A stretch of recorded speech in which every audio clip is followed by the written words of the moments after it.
Bonjour à tous et bienvenue dans cette série d'informations sur les flux financiers illicites au Cameroun. Au cours des prochaines articulations, nous examinerons avec les parlementaires du caucus national AFNIF, en abrégé African Parliamentary Network on Illicit Financial Flows and Taxation, comment ce problème affecte notre économie et notre société. Aujourd'hui, commençons par comprendre ce que sont les flux financiers illicites.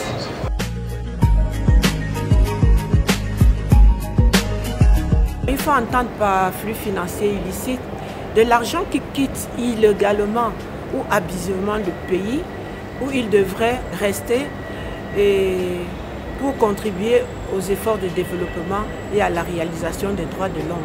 En d'autres termes, on peut dire que les flux financiers illicites peuvent être définis comme des flux d'argent qui sont soit illégaux, soit abusifs des lois dans leur origine, pendant leur mouvement ou leur utilisation. Selon la définition qui avait été retenue par le panel de haut niveau sur les flux financiers illicites en provenance d'Afrique de la Commission économique des Nations Unies pour l'Afrique. Donc, voilà la définition que je peux donner sur les flux financiers illicites, parce que ces flux financiers illicites empêchent le pays de pouvoir accéder à ses objectifs du développement. Et je vous remercie.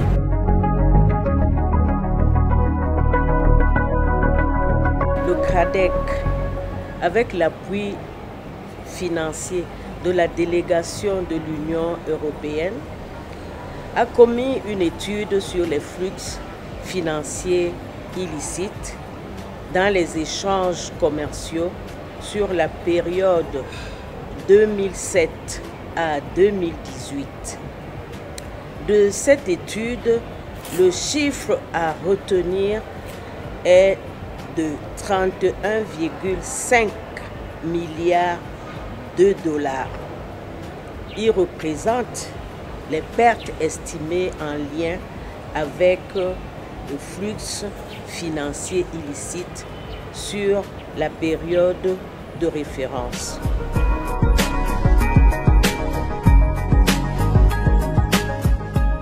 Je m'en vais vous donner les causes des flux financiers illicites au Cameroun qui sont alimentés en partie, entre autres, par les fausses déclarations et facturations, la corruption qui s'ensuit, l'évasion fiscale, le blanchiment d'argent, le financement d'activités criminelles qui donc plombent notre pays pour le développement.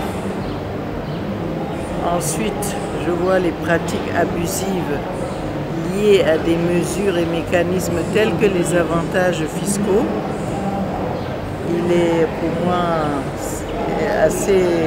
assez long de les énumérer tous.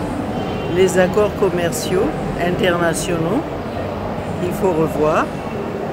Les traités fiscaux de la même facture. Les transferts illicites d'argent dans les pratiques commerciales et j'en passe. Donc je pense que c'est à peu près les grands chapitres.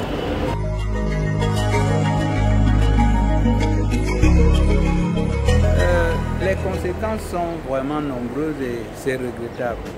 Vous savez, le gouvernement perd beaucoup par rapport aux flux financiers illicites qui privent l'État.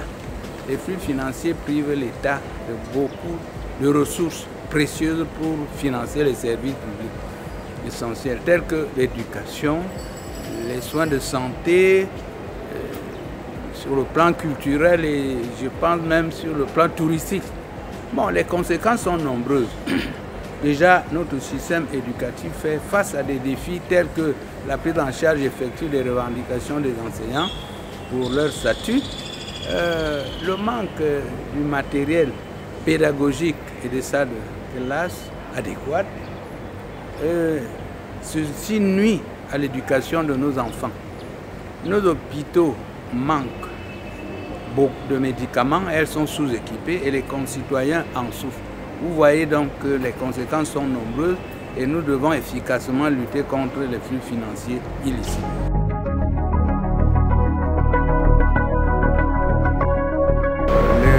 raisons pour lesquelles il faut lutter contre les flux financiers illicites. D'abord qu'à travers les flux financiers illicites, le pays perd de nombreuses ressources qui auraient dû être utilisées pour le développement endogène.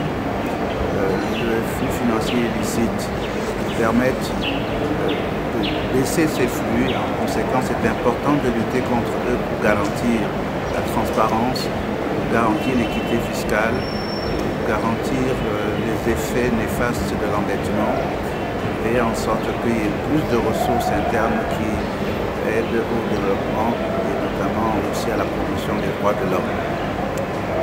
Au niveau international, il faut savoir que les flux financiers illicites ne sont pas un combat réservé à certains pays, c'est un combat mondial auquel de nombreux pays à travers le monde ont déjà beaucoup fait d'avancées, et notamment si on ne prend que le cas de l'Afrique, le Ghana ou le Kenya ont fait des réformes fiscales importantes qui permettent de réduire les flux financiers illicites.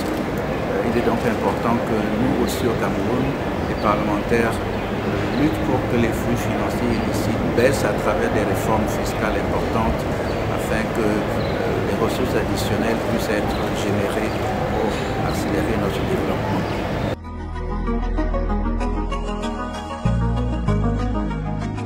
Je vais parler de l'importance de la transparence dans la lutte contre les flux financiers internationaux.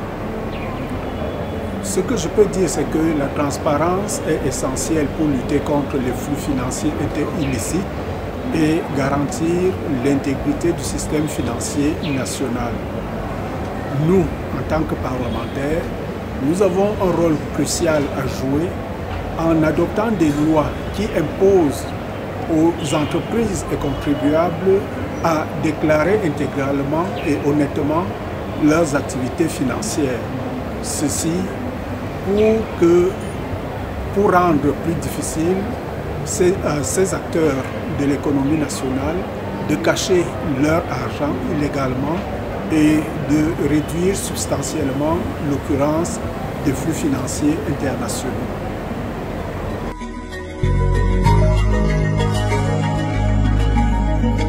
Illicit financial flows are not only national, see, they are of a global dimension, so covering the regions and even the continent at large.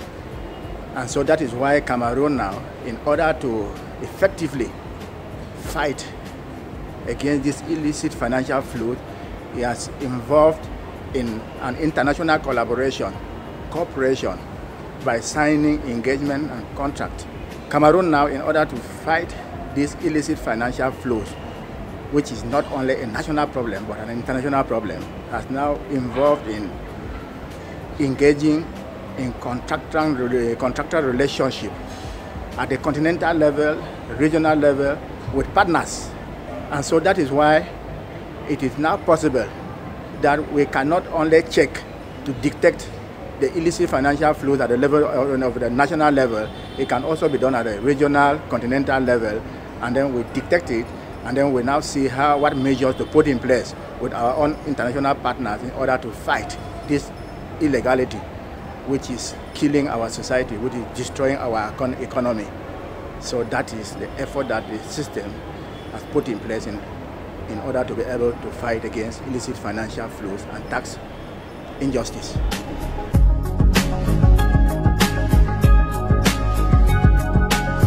Je suis là aujourd'hui pour lancer un appel à l'action des parlementaires. Nous pouvons tous contribuer à la lutte contre le flux financier illicite.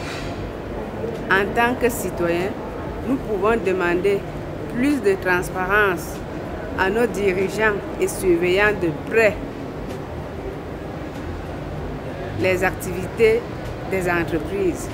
Quant à nous parlementaires, nous pouvons continuer à soutenir le gouvernement dans ses efforts de réforme de la gestion des finances publiques en adoptant des lois visant à combattre le phénomène des flux financiers illicites. C'est pour cela que je vous appelle tous à contribuer à cette action. Merci.